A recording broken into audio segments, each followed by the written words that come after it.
and welcome to part 109 of my report on the McCarrick Report by Patrick Parson. We continue chapter 29 of the McCarrick Report, titled Information Received from Catholic Entities 2018 to 2020. Today we look at the two final parts of chapter 29, parts E and F. Part E describes Diocese of Metuchen cooperation with the Holy See investigation from 2018 to 2020 into what certain Catholic entities knew about sexual allegations made against McCarrick. Prior to summer of 2018, the diocese had received reports regarding the allegations made by Priest 1, Priest 2, Priest 3, and Priest 4. The Diocese of Metuchen did not receive any prior allegations or reports relating to any sexual misconduct with minors until a report was made in December of 2019. And finally, there is Part F, the Archdiocese of Washington.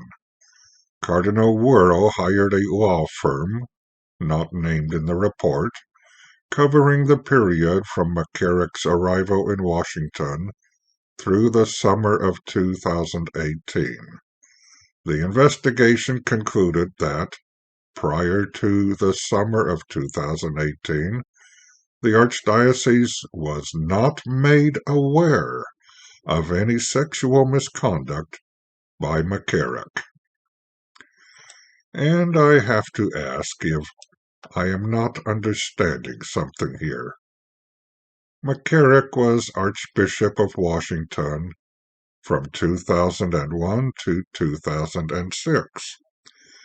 How is it the Archdiocese of Washington was unaware of sexual misconduct by McCarrick when Priest 1 had claimed to have observed McCarrick's sexual misconduct in the Diocese of Metuchen, when there were a series of letters during 1992 and 1993 sent to the National Conference of Catholic Bishops, the Apostolic Nuncio, and various U.S. cardinals, accusing McCarrick of pedophilia. McCarrick was known to have shared a bed with young adult men in the bishop's residence in Metuchen and Newark, and McCarrick was known to have shared a bed with adult seminarians at a beach house on the New Jersey shore. And these allegations were summarized in an October 28 letter of 1999 from Cardinal O'Connor, the Archbishop of New York, to the Apostolic Nuncio. So, even though the Archbishop of New York knew all this about McCarrick in 1999, yet the report concluded the Archdiocese of Washington was unaware of any sexual misconduct by McCarrick prior to 2018. Is this a communication issue? And that concludes chapter 29 of the McCarrick Report. In this chapter, we have looked at special investigations made by 6 Catholic entities into information known about McCarrick prior to 2018.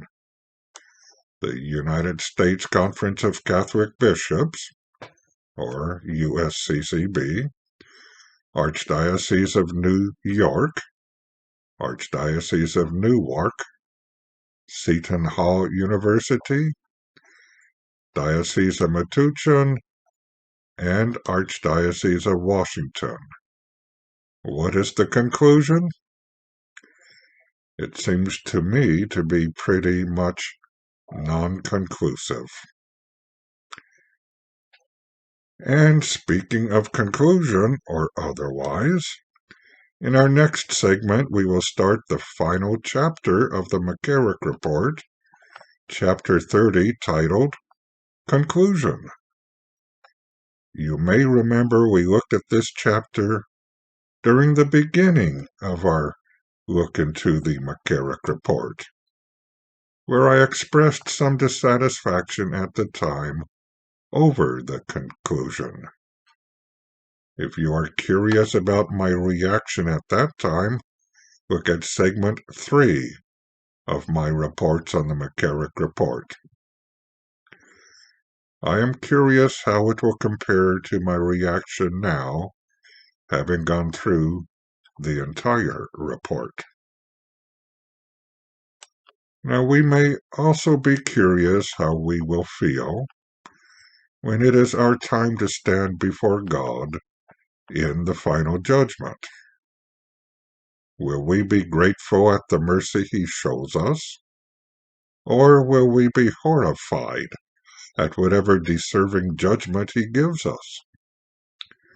We should start preparing for that moment. One way we can start is by praying the Fatima prayer as Our Lady, Holy Mother of our Savior, taught us just over 100 years ago. O my Jesus, forgive us our sins, save us from the fires of hell, and lead all souls to heaven, especially those in most need of thy mercy.